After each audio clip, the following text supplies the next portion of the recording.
porque nós frequentávamos o mesmo lugar, publicano. Vocês não conhecem. Bom, hoje é dia... Que dia que é hoje, aliás? Dia 12, dia... Quantos dias é? Dia das... Então é dia de... E dia de... E dia de... Centro Espírita? Estudo e palestra? Segunda-feira? Muito bem. É que alguém perguntou se tinha centro hoje. Assim, é feriado, né? Espiritual. Né? Na verdade, Você não tem esse negócio de feriado lá em cima, né? Todo dia centro. Você já pensou? Hã? Todo dia tem centro. Todo dia tem centro. É verdade. Esse é o fato de que todo dia tem centro. Tem. Todos os dias, às 4 horas da manhã, as equipes socorristas do plano espiritual, muitas vezes os senhores não estão passando por trabalhos espirituais aqui, mas propriamente dentro das suas casas. Então tudo que é arrebanhado, resgatado, algum espírito transeunte que esteja acompanhando, principalmente quem é da casa, né, desse segmento, às 4 horas da manhã eles são trazidos para cá. Os feitiços, os trabalhos, os espíritos para serem cá. Toda madrugada às 4 da manhã tem trabalho aqui, independente se nós viermos ou não. Quem passar uma noite aqui verá. Alguém se acredita? Às vezes você chega no ouvido da pessoa e fala assim: oi, o cara é médium, tá querendo incorporar, mas veio ouvir espírito e ele não quer, né? É igual aquela história que eu contei para vocês de Iemanjá, né? Na hora de ver Iemanjá, ó, apugado. Bom, mas como hoje é dia de tantas coisas, né?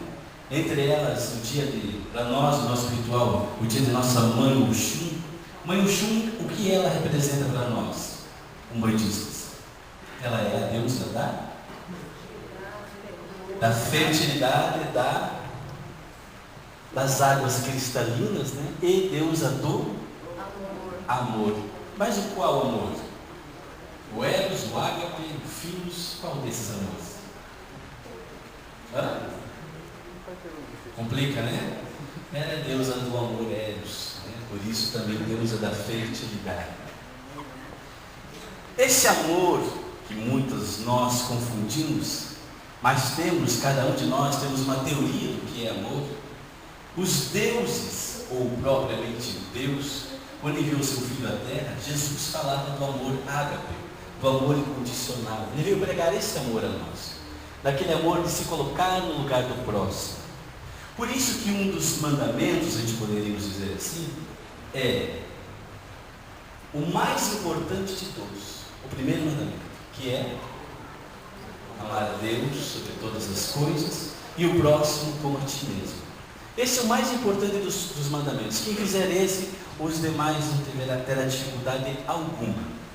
Dentre elas estão as nossas divergências, o que é certo e o que é errado neste mundo que nós vivemos. Os umbandistas que acreditam nos deuses ou aqueles que acreditam num Deus único? Será que em todas essas divergências, o que é que nos dá o legado de estendermos uma bandeira, da qual nós levaremos às pessoas, os consulentes, no caso vocês? O que nós levaremos a vocês? Que mensagem nós daremos a vocês? Uma mensagem do amor da deusa Oxum, mas Deus Todo-Poderoso não é amor? Nós levaremos uma teologia de que o par energético, dizer assim, que é a mônada divina, que é a alma gêmea da Oxum, é o Senhor Ogum? E por razões, ou por ensinar atrás, lendas, que diz que a mãe Oxum, deusa do amor, estava em rivalidade por causa de Ogum, ela e Inhansã. Numa das lendas diz que Oxum persuadiu Inhansã, dizendo para que Inhansã fizesse uma comida para Ogum e, como prova de amor, lhe cortasse a orelha e depositasse essa orelha na comida de Ogum. Ogum casaria com ela no mesmo ato. Seria o pai energético dela no mesmo ato. Já começa a premissa de que não cai bem, né? Uma orelha de porco na feijoada ainda vai. Né? Não é daí que vem o preceito de que a comida de Ogum é uma feijoada também. Não tem nada a ver com uma coisa com a outra. Mas, acreditam nisso? Os senhores acreditam que a mãe do deusa do amor faria isso com Yansan, uma outra deusa, para conquistar o terceiro deus, que seria Ogum? Vocês acreditam? Pois bem, mas muitos ainda, nós umbandistas e outras religiões acreditam. E essas lendas vêm para dar conhecimento, mas se você começa a aprender errado, você vai ensinar como? Amarás o teu Deus acima de todas as coisas e o próximo como a ti mesmo. Então nós temos um ensinamento errôneo, passível pelo menos de contestação. Então muitas vezes os pregadores atualistas vêm e nos pregam e nos enfiam goela abaixo ensinamentos dos quais lá na frente, quando amadurecemos espiritualmente, descobrimos que não tem fundamento. E aí é tarde. Eu conversava com um amigo hoje ainda pela manhã com relação a isso, que eu vi uma vez 2 umbandistas discutindo. Isso não é incomum. Discutindo, não é aprendendo e questionando, conversando, discutindo. Quando uma delas, eu falei que é mulher, né? Fiquei implícito ali. Acho que uma era Yansan e outra era Oxum. A Oxum começou falando, a Yansan não aguentou, como boa filha de Yansan, rodou o bambuzal e deu-lhe: eu tenho 50 anos de Umbanda! E eu falei assim: lá vem a verão. Chegou, né? Chegou. E aí, mas eu tenho 50 anos de Umbanda, você quer respeito assim? Vamos baixar o tom da voz dentro de Umbanda? De espírita, tempo de vida, não significa nada. Quando se perde, na verdade, o objetivo da conversa. Não significa nada. Eu acredito que quando há uma conversão, quando há de fato uma pessoa querer aprender sobre até mesmo o seu ritual, ela já aprende por esse primeiro fundamento. O primeiro princípio da evolução espiritual de alguém é a educação. Primeiro é a educação. Segundo, né, por questões religiosas, a lei ela vem antes da sua decisão religiosa. Nós vivemos num país que foi constitucionalmente descrito, ele é laico. Então, se ele é laico, você pode pregar a sua religião aonde você quiser, quando você bem entender. Então, antes do seu acreditar propriamente dito, antes de você processar a sua fé, você é amparado por uma lei que diz que a lei é antes da sua fé. A lei é antes do seu acreditar. A lei te protege. Ou essa mesma lei que te protege é a mesma lei que te condena. A mesma. É isso que nós temos que aprender, que no plano espiritual, aquilo que fazemos aos outros de bem ou de mal, volta para nós. Na mesma quantidade, na mesma proporção. Porque quando se fazemos o bem ou o mal a alguém, nós estamos lidando com um Deus chamado, que tem uma lei imperativa, que é a lei da justiça. O Deus que é justo, correto? O que é justiça divina? Está aqui à minha direita um jovem chamado Jonatas. Não é o da baleia, ele é Jonas. Jonatas, vamos pegar a minha filhada. Jonatas não é minha filha. A minha filhada quase não boceja nas palestras. O Jonatas ficou bravo com ela por uma questão de discussão, ficou cego de raiva e quando ela disse para o Jonatas: você não passa uma merdinha, uma postinha. Ele ficou cego naquela hora.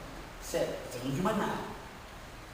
E ele tinha na caixinha da moto dele uma chave de fenda. Que na mesma hora, o conhecimento, que me lembra das palestras anteriores, o conhecimento e a mente, lembra? Diabo, mente, conhecimento, demônio. O conhecimento de saber que a mente dando a ideia para ele, que é o conhecimento, os gestos, a mente, ele pega a chave de fenda e mata a nossa companheira. Trágico isso, né? Mas não vamos bater no Jonas, não vamos desferir golpes, não vamos ficar contra o Jonas e matar ele, vamos chamar a polícia e vamos prender o Jonas ou qualquer outra pessoa. Mas a justiça da terra vem e faz, não, realmente ele fez isso, tá, ela provocou, mas ele não deveria ter feito, tal, certo, tudo lá, vai se prender e vai acertar suas contas com a justiça da terra, certo? Lá ele vai dizer que foi atentado, que ficou cego, que está tomando psicotrópico, não tem um laudo disso, vai falar com o doutor Pedro, vai pagar uma consulta, aquelas coisas todas, né? Aquelas manobras de advogado.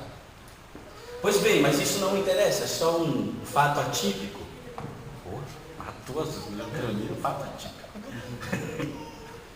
Mas é só para nos dar uma observância com relação ao que é justiça divina. Vamos julgar agora nós quem é o culpado dessa história.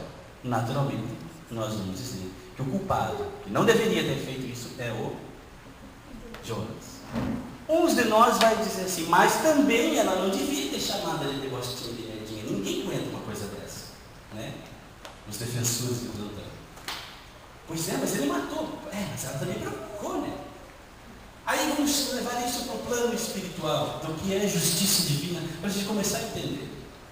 O Jonatas, no plano espiritual, ele é 100% culpado? Pela atitude dele, sim. Pela atitude dele, sim. Pois bem, só que quando eu provoco a minha morte, quando eu desafio a minha vida, eu sou um suicida em potencial. Então, quando eu desfiro a ele palavras que vão trazer de volta tudo que eu faço aos outros, de bem ou de mal, nessa hora prevalece a lei. Eu estou tentando contra a minha vida. Quando eu bebo, quando eu uso drogas, quando eu acelero demais, né? Quando eu sou mais agressivo no trânsito, quando eu sou mais agressivo com as pessoas, quando eu estou desequilibrado, quando eu estou nervoso e não tomo providência com relação a isso. Quando eu estou enfeitiçado e sei disso e não tomo providência com relação a isso. Quando eu me altero dentro de casa provocando a minha esposa, eu não tomo consciência disso. Quando eu faço isso ao contrário, quando eu estou grávida, quando eu estou de TPM, elas estão sempre, né? Grávida, quando eu estou de TPM, quando eu estou com o salário atrasado, quando eu estou com a menstruação atrasada, elas têm este poder de ter mais de 3.500 palavras ainda na cultura para ficar infernizando a cabeça da gente. Mas bem, aí eu estou tentando contra a minha vida.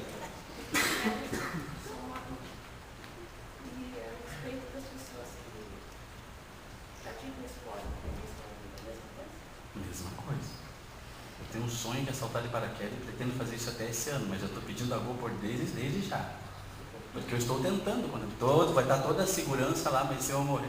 Se eu passar a paraquedas, abrir, eu descer, eu vou comemorar, mas se ele falhar, não é para cá, não é para lá que eu tenho que ir. Não é para o céu que eu vou. Já até mesmo que já vim de lá. A minha direção não é do céu, né? Não vai fazer com o padre. Mas o esporte também. Sabe? Tudo que é desafiado, né? Tudo isso tem um retorno para você. Você passou, se desafiou, se conseguiu, se triunfou, beleza. Pelo contrário, não. O próprio Ayrton Senna, né? Isso daí eu vou até elucidar isso aqui. O próprio Ayrton Senna não foi para o céu, né? Para vocês entenderem. Ele tentou contra a sua vida. Até mesmo porque, de alguma forma, a espiritualidade dele, né? Os próprios mentores que sabiam dessa condição, ele ganha os seus agregados, né? Que ele consiga fazer o próprio esporte, mas dizem que tentando manter a vida dele, ele ainda minutos antes de embarcar, ele foi, viu a pista e disse, né, esta curva é muito perigosa, não está certo. Se não está certo, o que ele poderia ter dito? Não vou. Mas aí, o que falou mais alto? Se você não for, você paga X. E agora? Pagou com a vida. Na situação dos meus companheiros aqui, julgaremos que o nosso companheiro que desferiu o golpe vai para o inferno. mesmo sendo que ela tenha provocado a sua própria morte. Então ele vai para o inferno, mas ela vai para o Vale dos Suicidas. Ninguém se dá bem nessa história. Mas pode ser que o Jonatas não vá para o inferno, e só você vai para o Vale dos Suicidas. Por quê? Porque se conta o que ele passou na vida passada. E pode ser que na vida passada ele tenha sofrido tantas opressões que o espírito dele hoje, quando se tem esta informação, o corpo dele não obedece mais ao espírito. Eu falei, ele ficou cego. Como que funciona isso? Para nós, um dos maiores, e terríveis homens que se teve no Holocausto foi Adolf Hitler. Correto? Do tamanho de inúmeras pessoas, ciganos, judeus, que foram mortos e massacrados. Correto? E em experiências, bem, para o plano espiritual, seja de que forma foi, morto, esquartejado, escondido, decepado, não importa. O que vocês acham? Para que plano ele foi?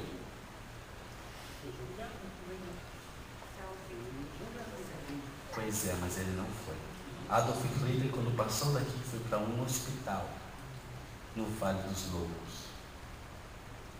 Só, está super bem tratado, bem cuidado do seu espírito.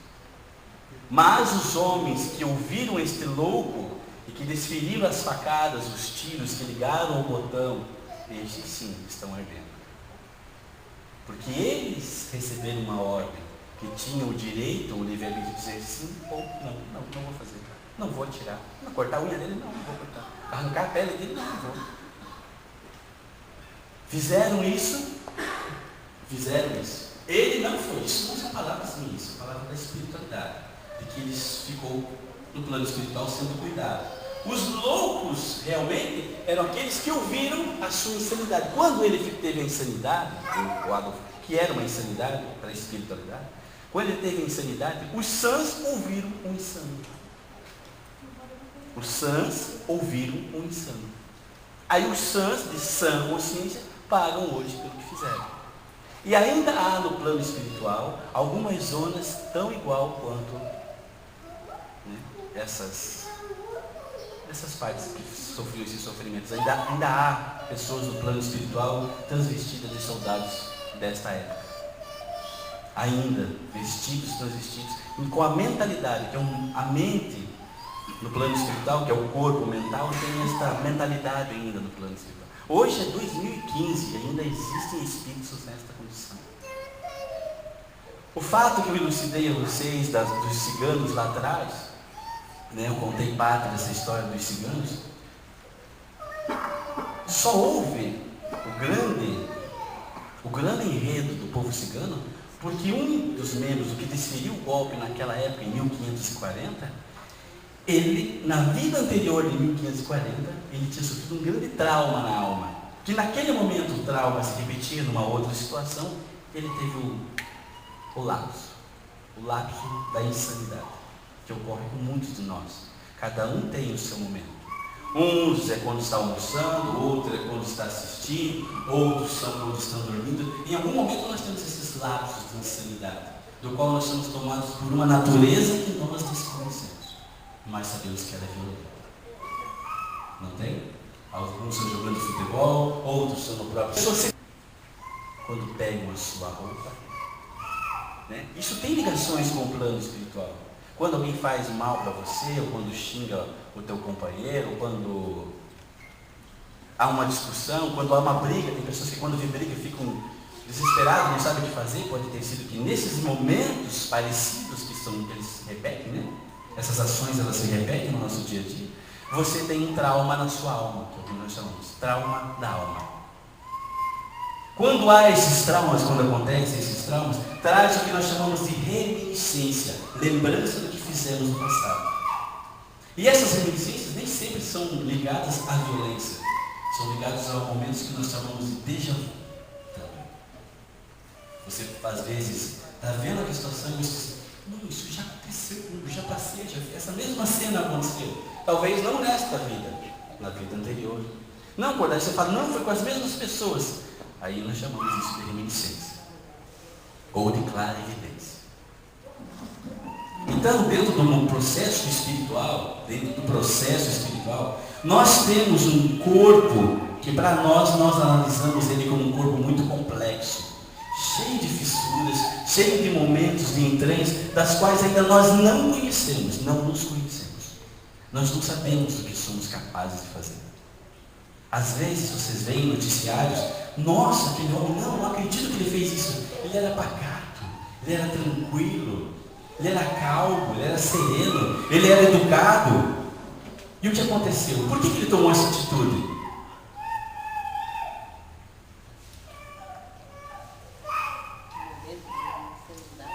Momento de insanidade.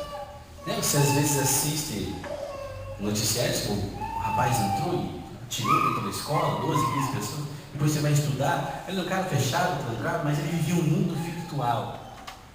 E muitos, sem ter acesso à própria internet, ou ao computador, qualquer algo desse gênero, têm o seu mundo virtual particular. Os pedófilos têm o seu mundo particular. E a maioria das pessoas que fazem isso, que matam em massa, eles se suicidam. Né? Num grau de porcentagem, sim, mas não é a via de regra. Mas até mesmo porque lutam contra o que estão fazendo. Não se reconhecem por que estão fazendo, mas mesmo assim fazem. Como se fosse um vício. Alguma coisa ligada lá no seu processo de alma, no seu processo de vidas passadas.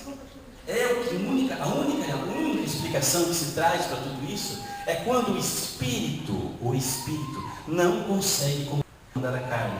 Quando a carne tem uma deficiência. Pode ser física ou pode ser neurológica. Crianças com síndrome de Down. Crianças com síndrome de Down, se nós olharmos para nós, humanos, nós julgaremos que ela é uma doença. Correto? Só que crianças com síndrome de Down, por mais que para nós estejam ligados a uma doença, não é uma doença do plano espiritual. Já viram alguma criança em síndrome de Down cometer suicídio, assassinato, algo desse gênero? Normalmente você sabe que eles querem casar, eles querem passear, eles querem festar, né? Eles querem ser reconhecidos como iguais. E eles têm dentro desta que nós chamamos de doença, eles têm um grau de evolução, uns poucos mais. Aquele que tem menos inteligência nós chamamos de oligofrênicos, né? Eles não têm capacidade de QI, e outros têm os transtornos mentais propriamente disso, e outros têm a doença característica, né? E qual é a característica física de uma criança de síndrome de Down? Sim, mas por que eles são todos iguais? Por causa da doença. É o que nós vamos dizer. Vocês vão dormir com esse padrão na cabeça, vocês vão dormir e ficar assim. Eu não. Por que eles têm essa característica? Aí é que está. Porque eles vêm de uma horda aquática. Eles são espíritos evoluidíssimos. Eles vêm desta horda aquática. Por isso esta carinha de peixinho que eles têm, né? Os dentinhos para frente, né? Os olhinhos da mesma forma, porque eles vêm desta horda aquática. Eles vêm para ajudar aqueles do qual eles fazem parte da família. Por quê? Principalmente, né, os principais, que é pai e mãe. O pai e a mãe de alguém que tem síndrome de Down vem para ser lapidado por ele. Ele vem para trazer os ensinamentos do plano espiritual da ordem da qual ele frequenta, que é uma ordem da qual nós não fazemos parte. Nós somos 70% água, mas nós não somos da ordem aquática. Nós somos sobre aquelas 12 constelações que nós já falamos e outras, né? Órion, etc, etc. Os ensinamentos que ele vem é desta prática do amor, porque eles são carinhosos, né? Acima de tudo. São chatinhos às vezes, mas normalmente, em 100% quase, eles são carinhosos. Né? E não tem quem seja amoroso e não seja chato, tá? Né? Todos amorosos é chato. Sim. Mas, então, porque eles fazem parte desta linhagem. Então, eles têm um espírito evoluído, mas traz esse espírito evoluído num corpo do qual é tão energético que o nosso corpo não suporta. Daí dá esta forma que nós chamamos de síndrome de Down. Quando se fala síndrome, é porque não se tem uma conclusão do que realmente acontece. Tá? Quando se fala de uma síndrome de Guillain-Barré, né? Por que você teve a síndrome de Guillain-Barré? Porque seus avós todos tiveram. Não é uma doença hereditária. Então não é caracterizada uma doença hereditária, é caracterizada uma síndrome. Isso não tem explicação. Ela existe, acontece, né? 1 em 1 milhão, 2 em 2 milhões, não sei. Mas ela acontece. Então é dado síndrome. E nós estamos partindo agora, com todas essas complicações espirituais que nós, através dos nossos comportamentos, estamos atraindo, nós estamos atraindo junto 1 trilhão de síndromes para nós.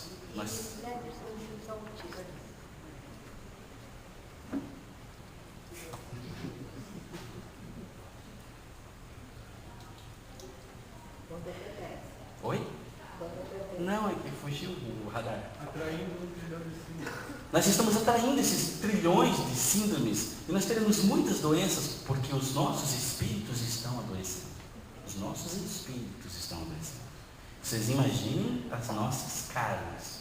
Porque nós estamos carnes, né? Nós não somos carne, nós estamos num processo evolutivo de uma vida encarnada já diz, né? Um espírito dentro da carne, um planeta chamado Terra. Esse planeta chamado Terra é o planeta que nós escolhemos para sermos, né? Para termos os nossos ensinamentos aqui, e daqui voltarmos às nossas origens melhores do que viemos. Por isso nós temos este cárcere, no qual ele nos limita. Se nós somos espíritos, nós levitamos. Se nós somos espíritos, nós viajamos. Mas se nós somos espíritos e estamos carne, encarcerados, nós temos que, pelo menos, deste cárcere, fazer o nosso paraíso. Então, muitas vezes eu não me dou conta, de que eu estou passando por dificuldades e eu preciso cuidar da minha carne. Eu preciso cuidar do meu espírito. Então, muitas vezes eu tenho um feriado. Agora, né, sexta, sábado, sábado, domingo e hoje é segunda. Eu tive 3 dias. Não, eu trabalhei até sábado, tá bom, então. Teve 2 dias e meio, não, eu trabalhei até sábado até às 10. Bom, mas domingo de manhã ainda tive uma obrigação, que eu falei com a minha mãe que ia trabalhar, mas eu falei, tá bom, você teve 1 dia e meio. Não, sabe o que é? Que hoje eu fui pro centro. À noite, eu já fiquei fazendo minhas coisas, tive que lavar roupa, tive que fazer comida, tive que pôr para amanhã, tá bom, você teve 1 hora, então. Não, mas sabe o que é? Eu não tive, mal dormi, não tive tempo para parar. Tá bom, então. Então você teve desculpas, e muitas desculpas, para não cuidar do seu espírito. Certa feita, estava eu com toda a minha elegância no trânsito, o sinal verde abriu. À minha frente estava um senhor, que eu acho que daí ele foi ligar o carro, engatar a primeira, e ainda não saiu, e eu vi que já passaram uns 4, 5 segundos, e como de proforma, né? Seguiu o padrão, seguiu o manual ali, né, que diz, passou de 3 segundos, buzina. E buzinei. O homem parou, assim, vi as 2 luzes do freio acender, ele desceu do carro, né, olhou para mim e disse assim, tá com pressa? Acorde mais cedo. Eu tinha acordado às 5 da manhã, inclusive. Aí eu remedei, né? Mas eu acordei às 5 da manhã, meu senhor. Ele acorda às 4. Você vai, seu certo, vai, entra esse carro e vai. Já entendi o recado. Não, isso é real. Isso aconteceu comigo. Ali na esquina da Coppel ali. Foi ali. Ele teve a paixão de descer do carro, ele falar comigo, daquele jeito, me humilhar Mas eu aprendi, né? Eu aprendi que não adianta acordar às 4, às 5. Você precisa, muitas vezes, né, como eu já falei, administrar a nossa moeda principal. A nossa moeda principal nesta terra é o tempo. A cada segundo desperdiçado, por falta de conhecimento, você pode lá na frente ter que pagar dobrado para poder recuperar esse tempo. E o tempo que passou, você não tem mais como. E eu vou já alertando os senhores. Pessoas que têm O espírito elevado, o espírito em processo de graduação, de evolução, dorme pouco, mas pouco mesmo. Vou dizer de novo. Pessoas que estão em processo de graduação evolutiva, que estão um pouco graduados, estão evoluídos, eles dormem muito pouco. Então estou muito atrasado, estou no inferno. E outra, além de dormir pouco, tem um sono muito leve. Você chega lá. Tem 20 para entender, porque o cérebro tem informação, mas aí agora você vai começar a forçar. Né? Tirando a natureza humana, né? Que até os 21 anos tem muito sono por causa das formações neuronais, etc. Né? Para você ver o tempo que vocês perderam. É nisso que eu quero dizer. Mas o que eu faço com o meu tempo? Então, olha só. Às vezes você está ruim fisicamente. Você está sentindo um mal-estar. Você tem pensamentos que está sendo perseguido. As coisas não estão dando certo para você. E tudo você bota a culpa no sobrenome do Leverson. Vocês sempre fazem isso. Porque é muito mais fácil dizer que o problema vem de lá do que eu assumir que eu estou errando. Ou que eu estou deixando de fazer. Vou dizer para vocês um exemplo muito fácil, um exercício muito fácil de ser feito e que tem retorno muito benéfico espiritualmente falando. Basta que os senhores tenham a capacidade de, como um exercício, ir até lá fazer. Vocês conhecem o aeroparque? Já estou dizendo, oferecendo o aeroparque, porque ele é caminho tanto ir quanto vir. Mas, bem próximo da sua casa, deve ter algum lugar que tenha grama. Correto? Sério. Se os senhores, nos seus momentos de sistema nervoso elevado, entrando em colapso, se os senhores pararem o carro, pensa assim, você está indo para casa, perto das 6 da tarde. O fluxo de veículo é gigante. Né? Você para no parque, fecha o seu carro. Né? Acredite em Deus, mas tranque o seu carro. Tranque o seu carro, esconda a chave, não carregue a chave. Né? Deixe lá dentro já os seus sapatos, os seus pertences, etc. E saia descalço. E pise na grama. Ande por alguns minutos, perto dos 20 minutos, na grama, desprendidamente de pensamento. Apenas caminhe, apenas sinta a grama. A grama, ela não é carnívora, ela é como se fosse uma vampira. Ela vai sugar do seu espiritual ali tudo o que for espiritual. Vai te dar uma sensação de alívio que só se você for até lá fazer, ou até a grama fazer, não estou citando no parque porque eu faço muito isso lá, mas até uma grama em face, um campo de futebol, qualquer outro, frequentemente, os senhores vão ver que por onde você caminha, ela seca, ela murcha. Isso é legal. Depois que vocês andarem na grama, voltem até a sua casa e já tenha lá uma samambaia, se possível for, daquelas de metro. Assim que você chega em casa, você cumprimente ela. Diga, oi samambaia. Primeiro anda na grama, depois chega em casa. Já o pessoal 6 horas da tarde vai passando assim, meu Deus, quem é que é isso? Calçou. Arrisca quem passar ainda dá uma moedinha, pegue, aceite. Tá? Aceite. Leve isso como, né, a moeda da sorte, tipo de patins. Mas chegando em casa, ou se você encontrar uma na rua, né, de repente, né, passando na floricultura, dá licença um pouquinho, para bater um papo aqui com a samambaia. E diz, oi samambaia. E pegue nela. Oi samambaia. Nossa, eu duvido que vocês façam. Quem não fizer até o final do mês morre.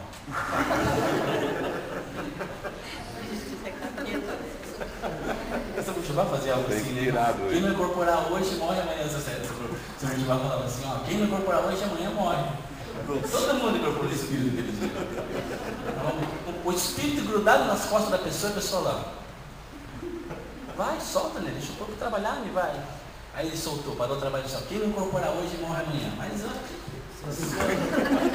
deu até passe aquele dia, deu até consultar. Aí se conversa com essa bate uma letra mesmo, né? Joga um papo reto, né? Nem caô, nem chatinho. É conversa. Dona Samambaia. E abraça. Dona Samambaia conseguiu. Suga tudo que não presta. Pelo amor de Deus, tá feio isso. Conversa. Pessoal, eu pretendo amanhã falar com o pessoal lá da Estiva. O pessoal me ajuda. Ela vai comigo, eu falo com vocês, eu estou brincando aqui, mas é sério. É sério mesmo. Com 2 e 2 são 22. Eu não sou meio. Converse com essa Samambaia. Pega na Samambaia, ela suga. Suga tudo que não presta. Ela tem esse processo, ela nasceu para isso. Ela tem esse preceito espiritual. Ela retira de você até um tegum que estiver grudado nas suas costas.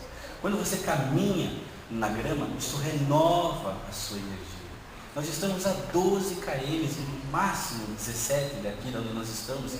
Algum problema de você pegar o seu carro, o seu veículo, né? Ir até a praia, dar um tibum, é um tibum mesmo, de lavar a alma e voltar. Isso é maravilhoso, vocês não sabem. Ah, eu não tenho carro, como é que eu vou fazer? Ali, ó, 3,50, versão Lucil, que deixa na porta. 5,10. Já subiu? Mas você não vai de olho na praia. Ainda vale a pena. A dona Clara Maria já não paga.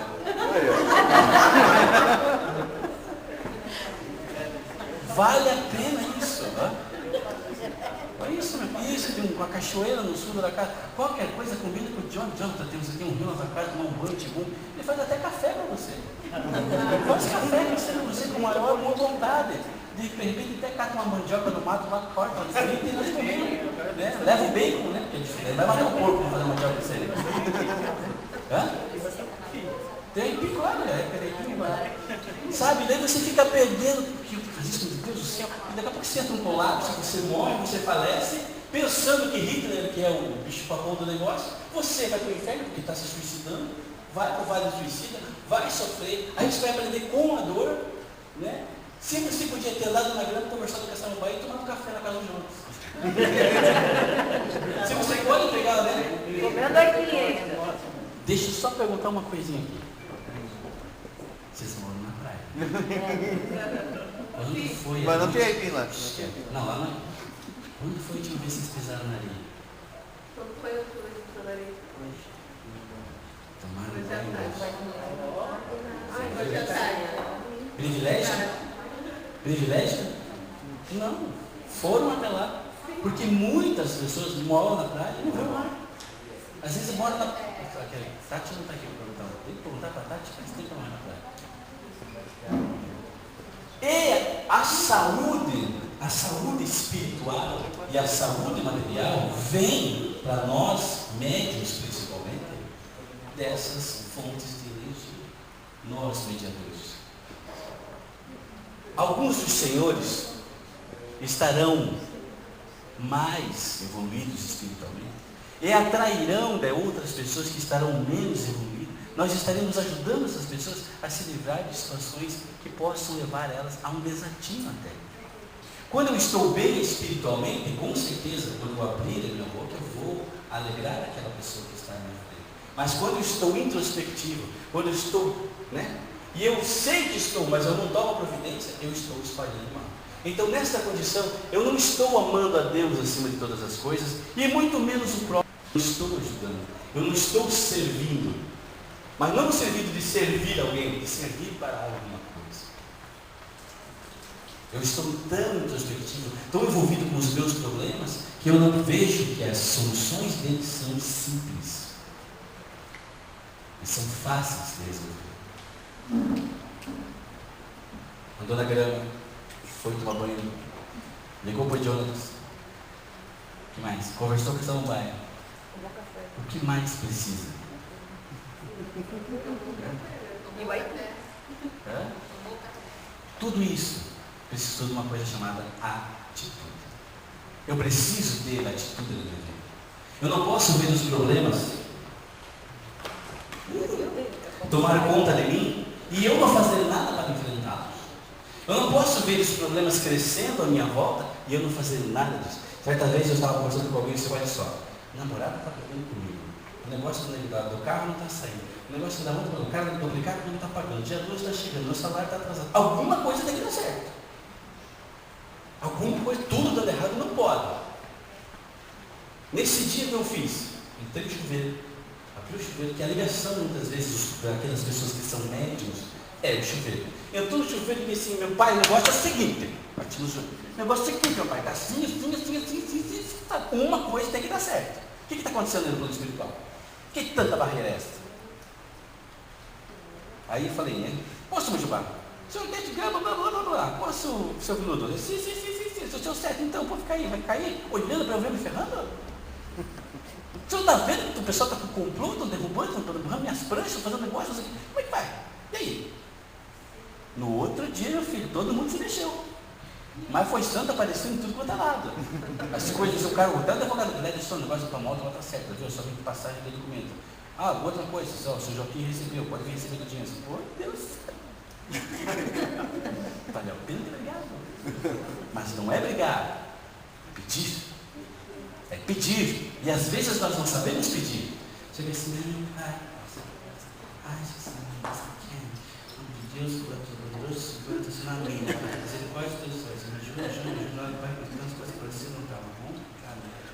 Senhora. Isso é fé? Isso não é fé.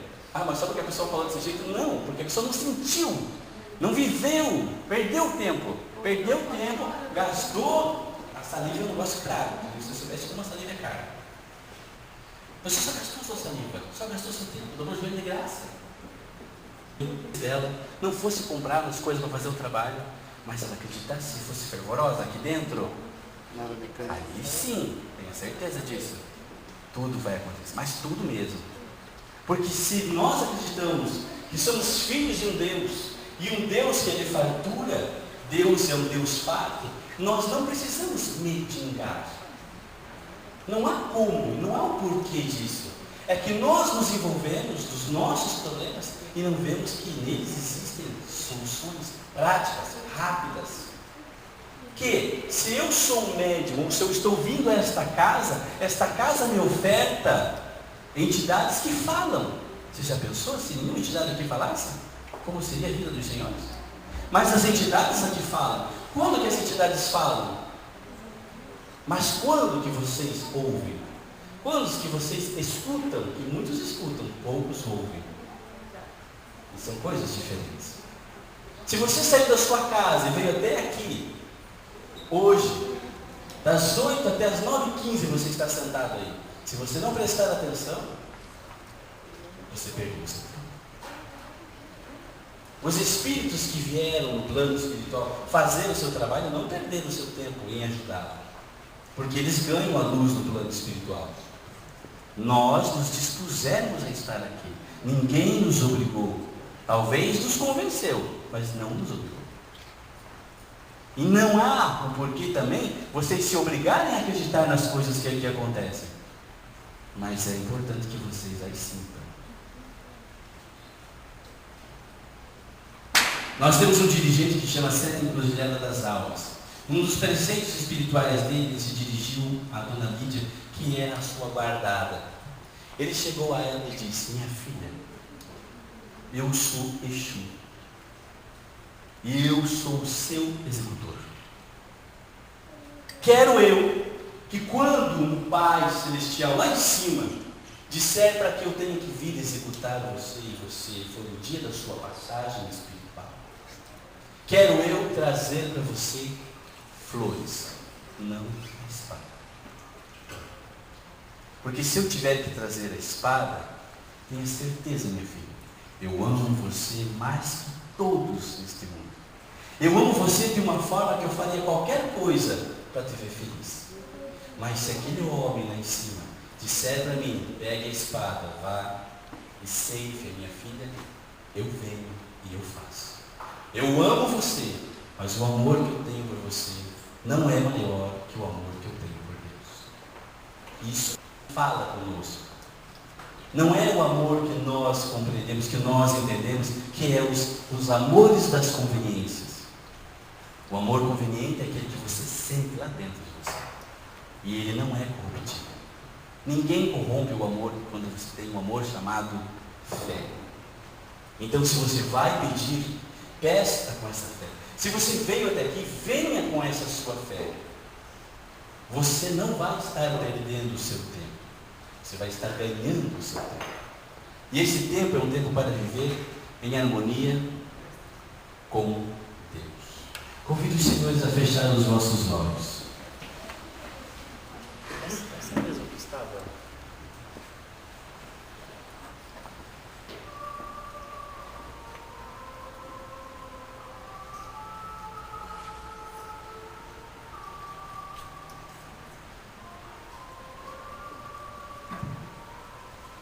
Diz uma passagem bíblica, ele é um salmo: não temerei mal algum, andarei sem medo no vale das sombras. Eu quero que nesse momento, nesta noite em especial, os senhores neste momento peguem a sua mão esquerda e coloque sobre o seu coração, por favor. Vocês vão ouvir a minha voz. Talvez alguns dos senhores sintam a aproximação da espiritualidade. Talvez vocês escutem o barulho da chuva, as vozes e os barulhos que circundam esta casa. Mas acredite, qualquer manifestação que ocorra não seria possível sem esse batimento no qual vocês estão sentindo a sua mão agora.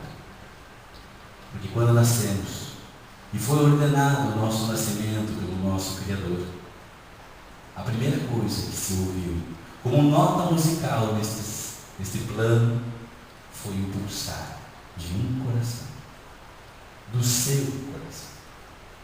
Quando se pulsou a primeira vez do seu coração, se foi permitido o seu espírito aqui estar. Nas batidas sequenciais foram agregados todos os vossos membros, toda a sua formação genética. O seu espírito, aguardando o nascimento, aguardando a perfeição, criaram você, até que você pudesse ser concebido e jogado literalmente a esse planeta chamado Terra. Quando você respirou o ar que todos nós respiramos hoje, você chora de saudade. Mas ali se iniciava o seu projeto, o projeto da sua existência, que foram longos e árduos anos, meses só para a sua formação. Foi permitido o seu nascimento para que você desse continuidade à sua história. E nessa busca desse encontro com você mesmo, está travado uma batalha particular, íntima, pessoal, com você mesmo. Quero que saiba que essa luta e esta batalha haverão muitos momentos de solidão. Mas não é para se sentir só. Porque a busca de todo homem para o encontro com Deus é solitária. É o seu íntimo que dita aquilo que você quer que venha até você. Então Deus só espera que da sua boca saiam as palavras que sejam de um coração inflamado, repleto de alegria, cheio de contentamentos, igual foi a sua formação. Porque enquanto você chorava, quando você nascia, todos à sua volta riam, faziam festa. Mas na hora que você partir, será em silêncio e todos chorarão.